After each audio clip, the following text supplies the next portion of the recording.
신명기 4장 32절에서 40절 말씀을 통해서 우리를 사랑하시는 하나님이라는 제목으로 말씀을 나누고자 합니다. 할머니의 위로라는 글을 보게 되었습니다. 혼자 식당을 운영하는 한 자영업자가 어느 할머니 손님으로부터 큰 위로를 받았다고 하면서 글을 적은 글입니다. 온라인 커뮤니티에 아프니까 사장이다에 나가면서 날 울릴 할머니라는 제목으로 글을 올렸습니다. 식당 사장님은 혼자서 식당을 운영하고 있는 손님이 오면 세팅, 조리, 서빙까지 다 혼자서 해야 되는 상황입니다. 때문에 손님이 한 명이라도 항상 바쁘게 움직여야 할 수밖에 없는 상황입니다. 그러던 어느 날 한 할머니가 오셨고 혼자 바쁘게 일을 하는 사장님을 유심히 바라보고 있었다고 합니다. 그러더니 식사 후에 나가기 전 할머니가 문득 10,000원을 쥐어주며 말을 했습니다. 손자 같은 사람이 너무 고생하네요. 세상이 너무 힘들어도 곧 좋아질 거예요. 힘내세요. 이렇게 얘기를 했다는 것입니다. 이 말에 이 사장이 너무나도 감동이 되고 힘이 돼서 이 글을 온라인 커뮤니티에 쓰게 되었습니다. 이 글 밑에 명언이 있었는데 헬렌 켈러가 이런 말을 했다고 합니다. 세상이 비록 고통으로 가득하더라도 그것을 극복하는 힘도 가득합니다. 라고 적혀져 있습니다. 오늘날 우리 그리스도인들도 힘을 얻고 능력을 얻어야 하는 그 시기를 보내고 있습니다. 특히나 지금은 사단이 활개치는 이제 고난주간이 다가오고 부활절을 앞에 두고 있는 상황입니다. 그렇다면 우리들은 어디에서 힘을 얻고 능력을 얻어야 될까요? 그것은 바로 여호와 하나님으로부터 우리는 힘을 얻고 능력을 얻어야겠습니다. 오늘 말씀은 모세가 고별설교 일부를 이제는 신명기 4장에서 마무리하는 단계입니다. 그동안 이스라엘에게 베풀어 주셨던 하나님의 은혜를 너희가 회상해보라 라고 이야기하면서 하나님께 순종하는 삶을 계속해서 힘내서 살아가라 라는 고별설교를 하고 있는 것이죠. 모세는 신명기 4장 1절에서 14절 말씀에서는 하나님의 율법을 신실하게 지킬 것을 말씀을 했고 그 중에서 우상 숭배 금지 명령을 기록하고 있습니다. 모세는 여호와의 형상을 무슨 형상이든지 만들어 섬겨서 안 됨을 경고합니다. 우상을 만들거나 숭배하는 것은 하나님께서 가장 싫어하는 일이고 이스라엘이 겪은 숱한 순환의 역사가 이와 관련되어 있기 때문인 것입니다. 하나님은 우상 숭배를 하나님과의 그 언약 파김이 신앙의 변절로 여기십니다. 이에 대해 가차없는 형벌을 가하시고 그리고 그것이 모든 문제의 근원임을 볼 수 있습니다. 오늘 우리들도 이 일과 무관할 수가 없습니다. 왜냐하면 오늘날에는 다양한 신앙, 다양한 문화가 인정이 되는 세상을 살아가고 있습니다. 그런데 그리스도는 그리고 기독교는 오직 예수 그리고 오직 하나님 그리고 주님을 바라보는 것으로 그 신앙이 결정되어지고 있기 때문에 우리는 이런 혼탁한 세상, 혼란한 세상 속에서 주님이 길이고 주님만이 우리의 삶의 능력임을 우리가 반드시 믿어야 되겠습니다. 33절 말씀을 보면은 어떤 국민이 불 가운데에서 말씀하시는 하나님의 음성을 너처럼 듣고 생존하겠느냐라고 모세는 전합니다. 여호와 하나님은 이스라엘 백성들을 향해서 너희가 하나님께서 불 가운데에 그리고 구름 기둥 가운데에 너희들이 가는 모든 그 길 가운데에 하나님께서는 음성을 주시고 이스라엘 백성들에게 말씀하시며 그들을 애굽에서 끌어내시고 홍해 바다를 건너게 하시고 그리고 모든 어려움과 역경 속에서 늘 동행하심을 우리는 성경을 통해서 확인할 수 있습니다. 그들이 너무나도 하나님의 사랑과 은혜를 받은 백성이라는 것이죠. 이는 하나님의 그리고 하나님의 백성 사이의 관계가 어느 날 하루아침에 생기는 것이 아니라 주님께서 태초부터 그들을 사랑하셨고 이제는 지금도 그들과 오랜 체험과 그리고 그들과 함께 계신 하나님이라 라고 모세는 전하고 있는 것입니다. 그렇다면 우리에게는 어떻겠습니까? 우리가 태어나기 전부터 하나님은 우리를 바라보셨고 그리고 우리가 살아나갈 수 있는 모든 길을 인도하시며 주를 붙잡고 나아가는 모든 성도들에게 하나님께서는 힘과 능력을 주실 수밖에 없게 되는 것입니다. 그렇기 때문에 성경은 우리에게 이렇게 말씀합니다. 상고하여 보라. 생각해보라. 참고하다라는 뜻으로 이스라엘 백성들이 지난 과거를 생각해 볼 때 스스로 답을 찾을 수 있다는 것입니다. 우리의 인생도 마찬가지입니다. 우리가 지난 날을 뒤돌아보면은 우리의 삶 속에서는 하나님의 은혜로 가득 차 있음을 분명 발견할 수 있습니다. 그런데 그것을 발견하고 발견하지 못하고의 그 이유는 내가 정말 주님 안에 있는가, 그리고 내가 주님과 함께하는 삶을 살고 있는가, 이것이 정말 중요한 것입니다. 그럴 때 하나님께로부터 진정한 사랑과 은혜를 발견할 수 있게 되는 것이고, 그리고 우리가 정말 그것을 깨달아 나갈 때에 우리의 믿음이 성장하게 되어지는 것입니다. 그들은 하나님의 택한 백성으로 항상 하나님의 말씀을 들으면서 살 수 있었고, 그리고 하나님이 그들을 아셔서 그분의 인도와 보호 아래서 살아가기 때문에 이러한 임마누엘의 하나님의 은혜를 누릴 수 있었던 것입니다. 우리 역시 마찬가지입니다.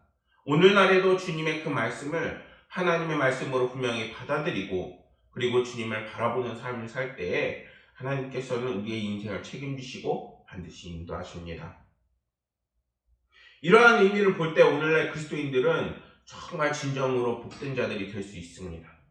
왜냐하면 우리 또한 과거 이스라엘 백성들과 같이 하나님의 말씀을 듣고 그분의 인도함을 받으며 살아갈 수 있기 때문인 것입니다. 우리는 하나님이 주신 은혜를 잊지 말아야겠습니다. 예수 그리스도를 믿음으로 거룩한 자녀가 된 하나님의 백성에게만 이제는 하나님의 말씀을 깨달을 수 있는 지혜, 그리고 그 말씀이 이루어지는 역사를 볼 수 있는 것입니다. 하나님께서 언제 말씀을 주시느냐? 하나님께서는 이제는 하나님께서 택한 백성에게 그 말씀을 주시고 하나님께서 함께 하시게 되는 것입니다. 하나님은 하나님의 백성과 그렇지 않은 사람들을 분명하게 구별하십니다. 요한복음 15장 16절 말씀을 보면은 너희가 나를 택한 것이 아니요 내가 너희를 택하여 세웠나니 이는 너희로 가서 열매를 맺게 하고 또 너희 열매가 항상 있게 하여 내 이름으로 아버지께 무엇을 구하든지 다 받게 하려 함이라. 하나님께서 우리에게 복을 주시려고 우리를 교회로 이끄시고 또한 예배드리게 하시고 예배드리는 우리들에게 주님께서 늘 함께 하시며 하나님께서 크신 은혜가 여러분들 삶 가운데 분명히 예비되어 있음을 믿습니다. 오늘날 우리의 믿음이 그저 자연스럽게 생기고 그 믿음이 나의 믿음 같아 보여도 이제는 그것이 아니라 하나님께서 주시지 않으면 성장할 수 없는 믿음임을 우리는 잊지 말아야겠습니다. 또한 내가 읽어놓은 사업과 기반이 내가 노력한 것 같지만 그것을 하나님께서 허락하시고 축복하시지 않았다면 그 은혜를 가질 수 없게 되는 것입니다. 하나님은 내가 너희를 택하여 세웠다고 분명하게 말씀하셨습니다. 하나님은 아버지가 자식을 사랑하고 아끼듯이 오늘날 하나님께서 우리를 아시며 우리를 분명하게 사랑하신다 말씀하고 계신 것입니다. 그러므로 우리는 언제든지 그분의 말씀을 경청하고 온전히 따르도록 힘써야 하는 것입니다. 그런데 우리는 바쁜 일상에 하나님을 찾아가는 것이 버겁다고 힘들어한다고 생각하는 상황에 있다는 것입니다. 그러나 이것은 우리의 핑계요, 그리고 하나님을 만나지 못하게 하는 사단의 관계인 것입니다. 하나님은 우리의 인생의 최우선 순위에 두어야 하는 분인 것입니다. 하나님을 지극히 온전히 바라볼 때에 하나님으로부터 오는 놀라운 은혜와 역사가 예비되어 있음을 우리는 믿지 못하고 있는 것입니다.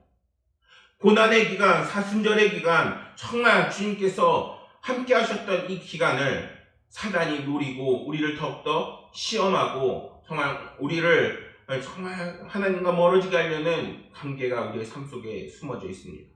나를 분내게 하고 나를 화나게 하고 내가 아니게 하는 우리가 우리일 수 있는 이유는 무엇입니까? 더욱더 주님을 성품을 닮아나가는 자, 주님 안에 있는 자, 주님과 함께하는 자가 우리들의 본 모습인 것입니다. 우리가 이 기간을 이기기 위해서는 더욱더 주님을 향해 집중하고 여호와 하나님을 바라보는 인생이 되어야 되는 것입니다. 요한일서 5장 3절 말씀을 보면 이렇게 말씀합니다. 하나님을 사랑하는 것은 이것이니 우리가 그의 계명을 지키는 것이라 그의 계명은 무거운 것이 아니로다. 주님께서는 우리에게 무거운 계명을 주시지 않았습니다. 그분이 말씀하시는 것은 나와 함께하자, 예수 그리스도를 통하여 구원을 받으라, 그리하면 너희 집이 구원을 받으리라 말씀하시는 것입니다. 오히려 그 속에서 하나님과의 만남과 기쁨이 나에게 예비되어 있고 그리고 하나님께서 채워주시는 만족감이 우리 가운데 있게 되는 것입니다. 시편 19장 9절과 10절 말씀을 보면 이렇게 말씀합니다. 여호와를 경외하는 도는 정결하여 영원까지 이르고 여호와의 법도 진실하여 다 의로우니 금 곧 많은 순금보다 더 사모할 것이며 꿀과 꿀송이보다 더 달도다. 주님의 말씀에 흠잡을 게 없다는 것입니다. 그분의 말씀 우리 삶 가운데 오면은 더러웠던 우리의 삶도 이제는 깨끗하게 변하여지고, 그리고 우리의 삶은 이제는 주님께서 순금처럼 이제는 더욱더 연단하시고 함께 하시어 정말 빛이 나는 그 영혼으로 만들어가게 되는 것입니다. 그렇기 때문에 주님께서 주시는 그 말씀은 이제는 시편의 기자가 꿀과 꿀송이보다 더 달다고 찬양하고 있는 것입니다. 이는 그 하나님을 사랑하기 때문인 것이고, 이제는 시편의 기자의 그 고백이 이제는 우리의 삶의 그 고백이 되어야 하는 것입니다. 34절 말씀에서 성경은 이렇게 말씀합니다. 어떤 신이 와서 시험과 이적과 기사와 전쟁과 강한 손과 편팔로 크게 두려운 일을 한 민족을 다른 민족에게서 인도하여 낸 일이 있느냐? 이는 다 너희 하나님 여호와께서 애굽에서 너희를 위하여 너희 목전에 행하신 일이라. 하나님께서 우리의 삶, 이스라엘 백성들의 삶에 한정된 것이 아닙니다. 정말 힘들고 어려워하는 여러분들의 인생을 위로하시고, 그리고 여러분들의 삶 속에 있는 어려운 문제에 개입하셔서 지금 당장 뭔가 금도깨비, 은도깨비 이런 것은 아니지만 하나님께서는 놀라운 역사로 우리의 삶을 하나님의 은혜로 채워나가십니다. 모세가 이스라엘 백성들에게 하나님께서 그들에게 베푸신 은혜를 돌아볼 것을 이야기하는 것은 오직 하나님만이 살아계신 하나님이시고 그들이 더욱더 사랑하며 의지해야 할 분이 바로 하나님이심을 이야기하고 있는 것입니다. 사랑하는 여러분, 오늘날 하나님과 어떤 관계와 그리고 어떤 상황을 맞이해 나가고 계십니까? 어려운 상황일수록 주님을 의지하고 주님을 바라보고 이 사순절 기간 더욱더 주님을 함께하는 인생이 되어야 되는 것입니다. 그래야 사단으로 받는 위험으로부터 우리가 안전해질 수 있고, 그리고 우리가 보호받을 수 있고 인도함을 받을 수 있게 되는 것입니다. 시편 143편에는 이러한 고백이 있습니다. 내가 옛날을 기억하고 주의 모든 행하신 것을 읊조리며 주의 손이 행하는 일을 생각하고 주를 향하여 손을 펴고 내 영혼이 마른 땅같이 주를 사모하나이다. 우리의 마음도 이렇게 점점 주를 갈망하고 그리고 주를 통해서 채워져 나가는 그러한 마음과 삶이 되어야 되겠습니다. 사도 바울도 고린도 교회 성도들에게 자신의 복음을 전하는 일로 인하여 고난을 받을 때마다 하나님께서 자신을 모든 고난 가운데서 건지신 일을 돌아보고 회상을 합니다. 고린도후서 1장 10절 말씀에서 그가 이같이 큰 사망에서 우리를 건지셨고 또 건지실 것이며 이후에도 건지시기를 그에게 바라노라. 항상 하나님께 함께 계셨다는 것입니다. 오늘 이 예배를 마치고 돌아가는 이 예배 가운데서만 함께 계셨던 것이 아니라 우리의 모든 삶의 순간순간에 어려움을 만나는 순간에 하나님께서 늘 함께 계심을 잊지 마시길 소망합니다. 하나님께서 과거에 베푸신 은혜를 되돌아보는 것은 우리에게 어떤 환경에서도 흔들리지 않는 우리의 경건의 삶을 유지할 수 있는 비결이 됩니다. 오늘날 경건은 큰 화두가 되어지게 됩니다. 왜냐하면 우리는 그리스도의 백성인데 그 속에서 무엇을 붙잡고 살아나가는 삶의 정체성이 우리 가운데 확립되어야 되기 때문인 것입니다. 만약 우리가 하나님께서 주신 그 과거를 잊어버리게 된다면 우리 가운데에서는 하나님을 향한 감사함이 사라지게 될 것입니다. 또한 하나님께서 이제는 우리에게 주신 크신 은혜가 이미 예비되어 있는데 그것에 대해서 깨닫지 못하게 될 것입니다. 하나님을 신뢰하고 하나님과 함께 해 나간 자에게 하나님께서는 모든 상황 속을 헤쳐나갈 수 있는 지혜와 그 길을 보여주시게 되는 것입니다. 그렇게 우리는 그 은혜 받았던 것을 잊지 말고 그리고 그것을 기억하고 그리고 그것에 감사하며 하나님을 붙잡는 저희들의 삶이 되어야 되는 것입니다. 35절 말씀에서 모세는 이렇게 하나님의 말씀을 전합니다. 이것을 내게 나타내심은 여호와는 하나님이시오 그 외에는 다른 신이 없음을 내게 알게 하려 하심이라. 하나님은 언제나 우리에게 자신을 드러내셨습니다. 그리고 당신만이 진정으로 길이요 진리요 생명이시라고 분명하게 말씀하셨습니다.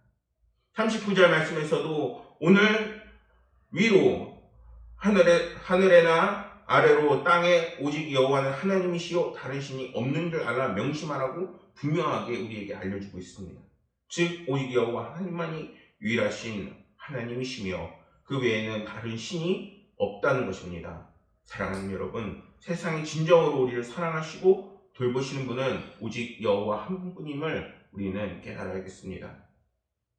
하늘의 음성을 듣는 법이라는 글을 보게 되었습니다. 인생의 봄은 말을 잘 할 때보다 잘 들을 때 옵니다. 경청이 능력입니다. 세 가지를 잘 들어야 합니다. 우선 내 소리를 들어야 합니다. 내가 무슨 말을 하는지 정확히 알아야 소통이 가능합니다. 나도 내가 하는 말을 모르는데 소통이 될 리가 없습니다. 다음으로는 다른 사람이 말하는 것을 잘 들어야 합니다. 그가 대언자일 수 있기 때문인 것입니다. 마지막으로 하늘의 음성을 들어야 합니다. 이 음성이 제일 중요합니다. 하늘의 음성은 어떻게 들을 수 있을까요? 하나님의 음성을 듣고 싶어하는 성도가 목사님께 부탁을 했습니다. 목사님은 하나님의 음성을 잘 들으시니까 기도하실 때 하나님께서 제 소개를 해주세요. 그리고 뭐라고 말씀하시는지 다음 주에 만나면 알려주실 수 있을까요? 이렇게 질문을 한 것입니다. 목사님이 대답을 합니다. 네, 그렇게 하겠습니다. 목사님, 이제 다음 주가 돼서 이 성도가 목사님께 묻습니다. 목사님, 하나님께 제 소개를 했는지요? 네, 했습니다. 목사님 대답을 합니다. 뭐라고 말씀하시던가요? 전화를 계속 걸었는데 성도님이 계속 통화 중이랍니다. 전화 좀 끊으라 자꾸 말씀하셨습니다. 이렇게 말했다는 것입니다. 이 예화가 들려주는 것은 정말 세상 속에서 우리가 하나님의 음성을 들어야 되는데 그 음성을 듣기 위해서는 이제는 다른 소리들은 끊고 하나님의 음성에 집중해야 한다는 것입니다. 사실 이렇게 예화를 들으면서도 정말 당당할 수가 없었습니다. 말씀에 집중하고 말씀을 바라봐야 하는 나의 인생이 정말 세상의 많은 일들로 인해서 하나님께 집중하지 못할 때가 너무나도 많았기 때문인 것입니다.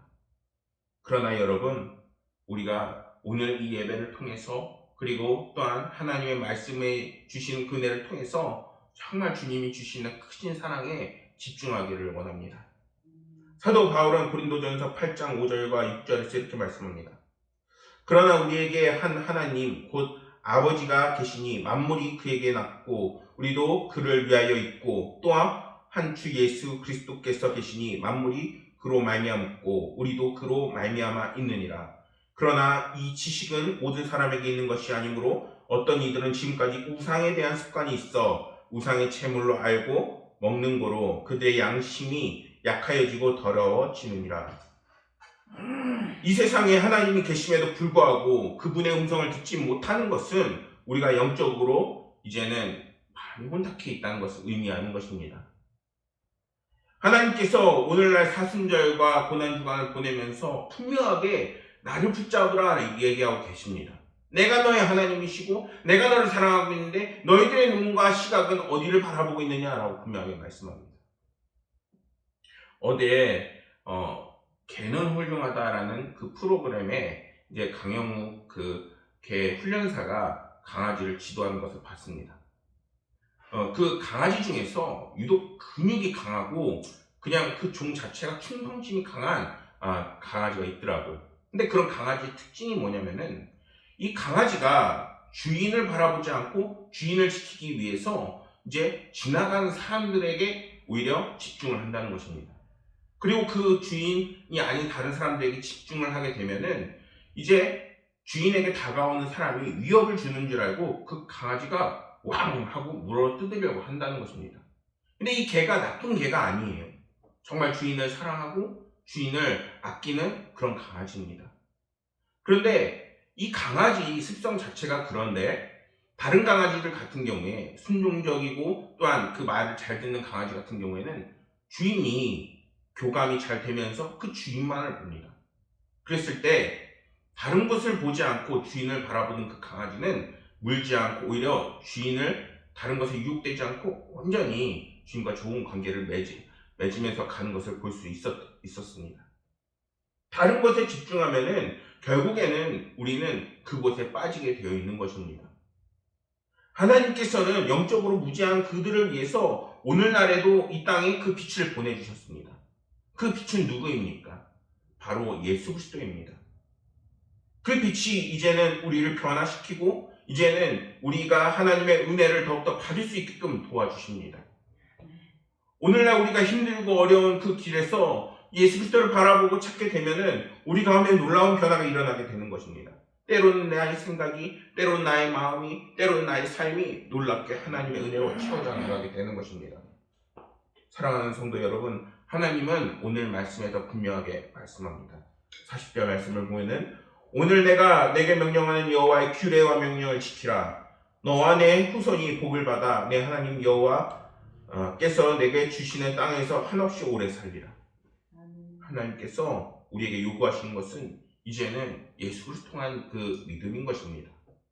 그 은혜를 통해서 이제는 우리가 하나님과 더불어 살아나가고 이제는 그 축복을 주시되 나에게 머무는 것이 아니라 더 많은 나의 후손이 그리고 더 많은 영혼들이 하나님께서 주님 안에서 살아나가는 크신 은혜를 맡게 되는 것입니다.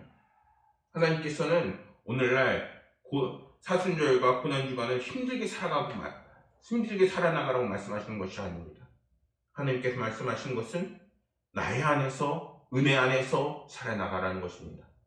우리가 정말 우리를 사랑하시는 하나님이 크신 사랑과 은혜를 베푸시고 계시고 그것을 예비해 놓고 계심을 늘 잊지 말아야겠습니다. 그리고 우리가 그러한 사랑을 붙잡음으로 주님과 신뢰함으로 주님께서 주시는 풍성한 은혜를 누리시는 하나님의 자녀가 되시기를 소망하겠습니다. 기도하겠습니다. 하나님 아버지, 오늘은 신명기 4장의 그 말씀을 통해서 하나님께서 우리를 얼마나 사랑하고 계시는지 또한 이스라엘 백성들을 얼마나 사랑했는지를 나누었습니다. 아버지 하나님께서 주시는 크신 은혜가 저희들의 삶 가운데 가득 넘침을 다시 한번 깨닫게 하여 주시고 또한 아버지 하나님께서 오늘날과 같이 코로나와 그리고 경제적인 어려움과 그리고 다른 여러 가지 문제들로 힘들어하는 하나님의 자녀들에게 하나님의 크신 위로가 있게 하사 회복되고 아버지 하나님의 크신 은혜가 있는 시간이 되게 하여 주옵소서. 고난주간이라고 해서 사순절 기간이라고 해서 주님께서 우리에게 정말 힘들어하라 나와 함께 힘들자 이런 것이 아니라 주님께서 분명하게 너희가 내 안에 있고 은혜 안에 살아가게 되는 인생이 됨을 말씀하심을 잊지 않도록 도와주옵소서. 아버지 하나님께서 모든 시간 함께 하시고 크신 은혜 우리를 지켜주실 것을 믿으며 오늘 말씀 우리 구주 예수 그리스도 이름으로